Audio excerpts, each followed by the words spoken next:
Guys, I've got a story about a discovery that just dropped. Spoiler alert, Africa is about to tear apart, physically.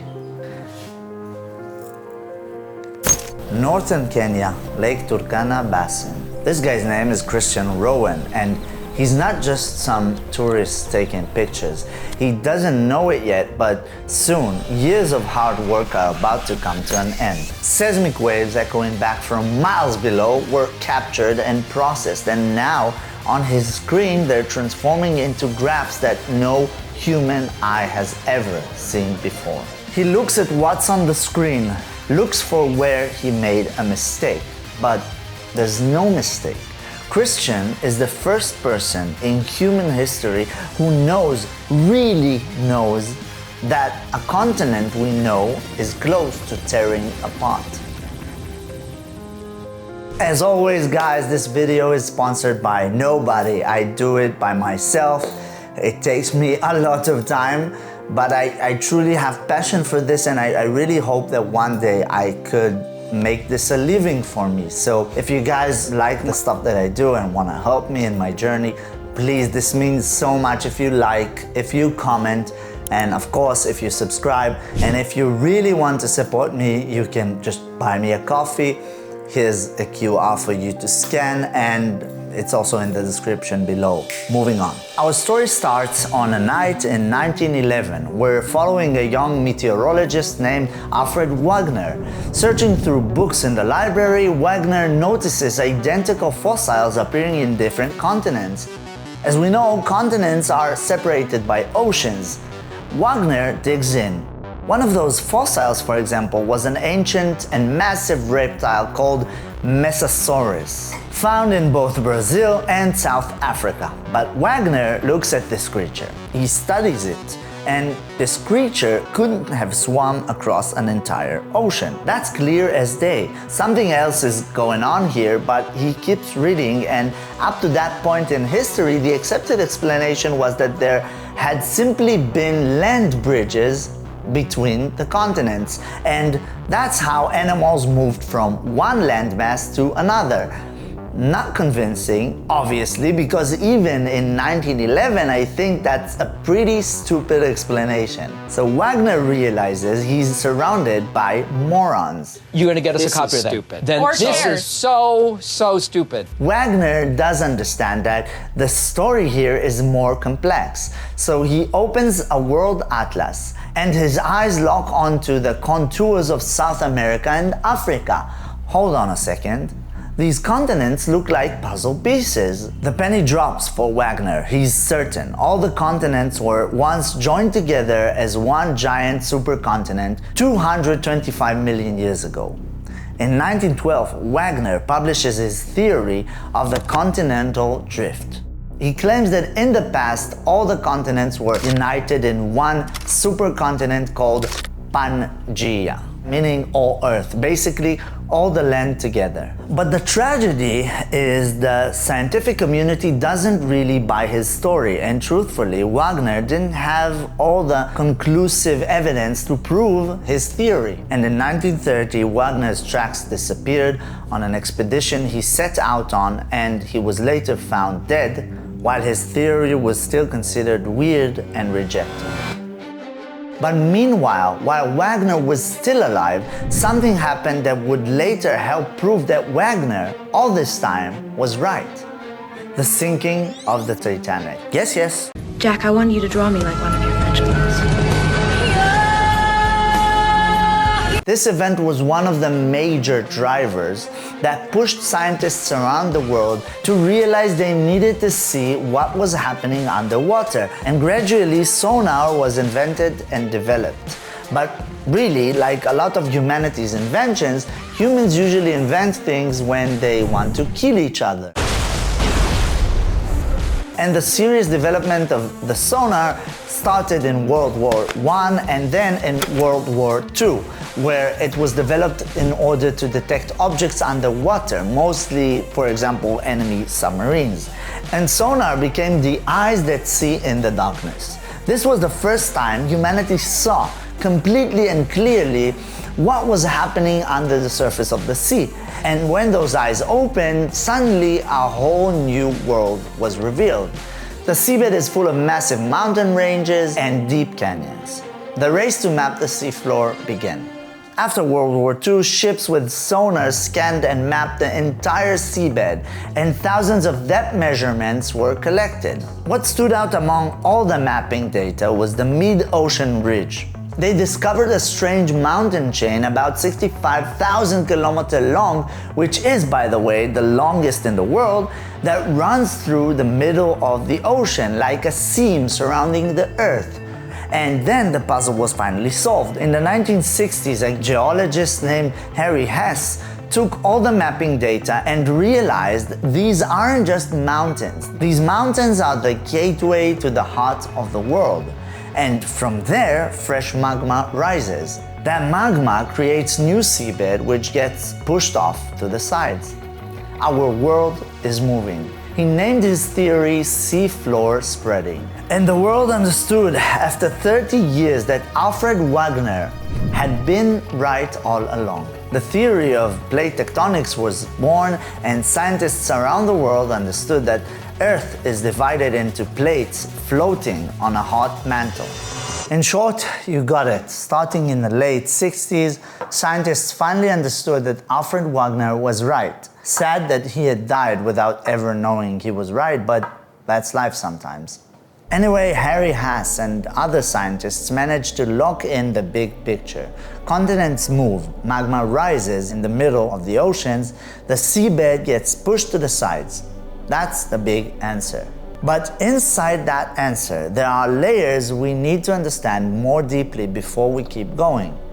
Because as you can already tell, something is happening in Africa right now, and to understand what's happening, we need to understand how Earth is exactly built and how exactly a continent starts to tear apart. So Earth isn't a uniform chunk of rock. It's a lot more like a multi-layered cake. Picture it, on top a thin, hard layer. That's the crust. That's what we walk on. The mountains, oceans, forests, our cities, everything sits on this thin layer.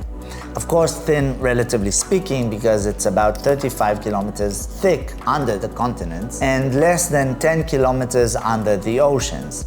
But when you're talking about a planet with 12,000 kilometers diameter, that's like a thin peel of an apple. Beneath the crust is the mantle, a massive layer of hot, viscous rock that flows slowly. Not liquid like water, but not entirely solid either. Think of cold honey, or warmed up taffy, or the Play-Doh that your kid just finished smearing on the wall, ruining the new paint job you just put up. The crust and the upper part of the mantle together make up one rigid layer, the lithosphere. And this, it turns out, is the layer that's broken. It's divided into plates. Now, what makes them move? Inside the mantle, the heat from Earth's core creates currents. Hot rock rises upward, cools at the edges, and then descends back down. These currents push the plates from above. Sometimes they collide. Mount Everest was made this way, the Indian plate slamming into the Asian plate, and it's been going on for 50 million years. This crazy mountain rises a few millimeters every year because the ground beneath it never stops compressing. So when you think about it, it's always sort of this new record to climb Mount Everest. And sometimes the plates pull away from each other. That's what's happening in the middle of the Atlantic Ocean, where there's the mid-ocean ridge we saw earlier. That's how continents move. And lucky for us, it happens this slowly. Otherwise, everyone's Google Maps would have a panic attack every time we pulled out of the driveway. And really, the moment scientists in the 60s figured all this out, a hunt began for where else there's stretching or collision of plates in the world. Eyes turned to all directions, and really, like I told you, there's the Himalayas and a bunch of other places. Among them, on the map, one big hint stood out. At the edge of Africa, starting in Ethiopia and running south, there's a wound. If you open a map of Africa and you look closely, you'll see it clearly, a long massive line of lakes, of volcanoes, of deep canyons stretching across thousands of kilometers, the East African Rift. It's pretty obvious that this rift isn't just some weird piece of landscape. It's a clear sign of plate movement, but unlike the Himalayas, which is the result of plate collision, here it's clear that we're talking about plates pulling apart. And it gets weirder. In the north of the rift, in Ethiopia, in a desert area called Afar, there's a single point where three tectonic plates meet at once: the African plate, the Somali plate, and the Arabian plate. All three pulling in different directions, all at the same point on the map. There's no other place like this on Earth, from what we know. Usually this kind of three-way junction only exists under the water, under the ocean floor. In Afar, you can stand on the ground and watch the cracks open with your own eyes. In 2005, by the way, an eruption there opened a 60-kilometer long trench in just a few days. That's the kind of neighborhood we're talking about. Across billions of years of geological history, our world's crust has tried to tear itself apart in dozens of places. In Russia, in America, in Europe, in Australia. And they all started exactly like this, a system of cracks, earthquakes, volcanoes, but somewhere along the way, usually they stop and the crust stays thick.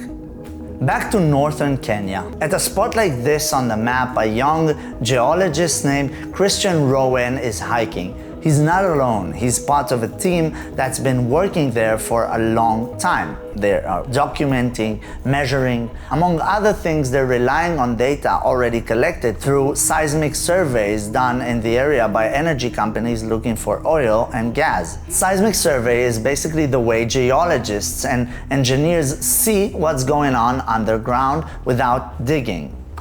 The process is based on a simple physical principle, sending sound waves into the depths of the earth and measuring the way they come back. To start the measurement, you need to create a shock in the ground. You do this with, for example, giant trucks. They're called vibros and they vibrate forcefully on the ground. The other way you can do it is by small explosions. From there, the sound waves of the vibrations travel down through the various rock layers. Every time the wave hits a junction between different rock types, say a transition from sand to limestone, part of the energy keeps going deeper and part of the energy gets reflected back up, like an echo bouncing off a wall. The denser the rock or the more different its composition, the wave's speed changes and its echo looks different. Up on the surface, thousands of insanely sensitive sensors are waiting, recording how long it took for each echo to return and how strong it was. So our scientist Christian is sitting in the office now, looking at the measurement data appearing on the screen. For decades, geologists had theories about what a continent in the moment of breaking would actually look like. They had names for it, they had textbook diagrams, but nobody had caught it live in a continent that's still in the act. And Christian manages to build a verified rift map. At the edges of the rift, the crust is at 35 kilometers. That's normal, standard, exactly what you'd expect from healthy continent crust.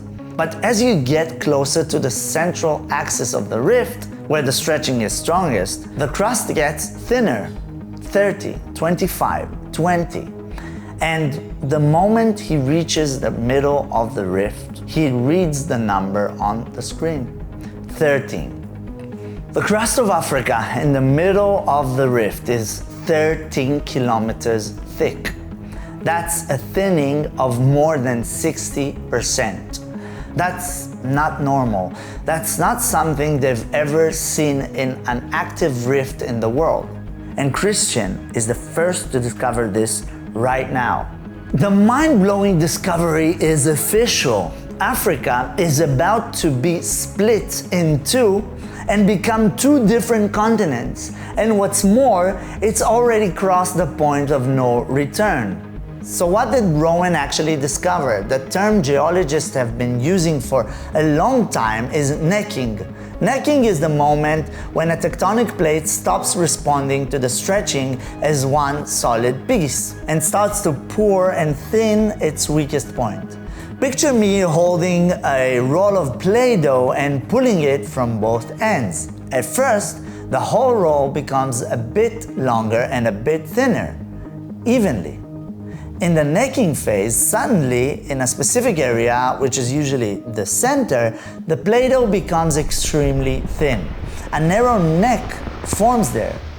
This is the area where all the energy concentrates and the final tear is going to come from. For geologists, the term necking marks the point of no return. In the early stages of a rift, the process can stop. But once the crust enters the necking phase, it gets so weak at that point that it's very hard to stop the process. The fact that Christian identified in this new discovery a neck 13 kilometers thick means Africa is already gotten past the general stretching phase and is in the final pinching phase before the ocean breaks in. So when is this about to? Well, turns out the tearing process of Africa, which started already 45 million years ago, is about to wrap up in a few million years. And it'll end with oceanization, meaning the magma will finally break through the thin crust and create a new seabed. The waters of the Indian Ocean will flow in from the north, flood the entire rift area, and finally separate the Horn of Africa from the rest of the continent. Reminding you that the Horn of Africa is the area that includes Ethiopia, Eritrea, Somalia, and part of Kenya. And this all will become an entirely new continent, an island continent. Around it, a new sea that doesn't have a name yet. You're welcome to suggest one. We won't see it, our grandchildren won't see it, and their grandchildren's grandchildren probably won't either, but it's going to happen and it's going to be a really crazy event to watch. Just imagine it for a second. We treat the world map as something eternal, but it's not. Everything is temporary. Continents come together, they drift apart again and again. It's just on a time scale so massive that we never see it directly.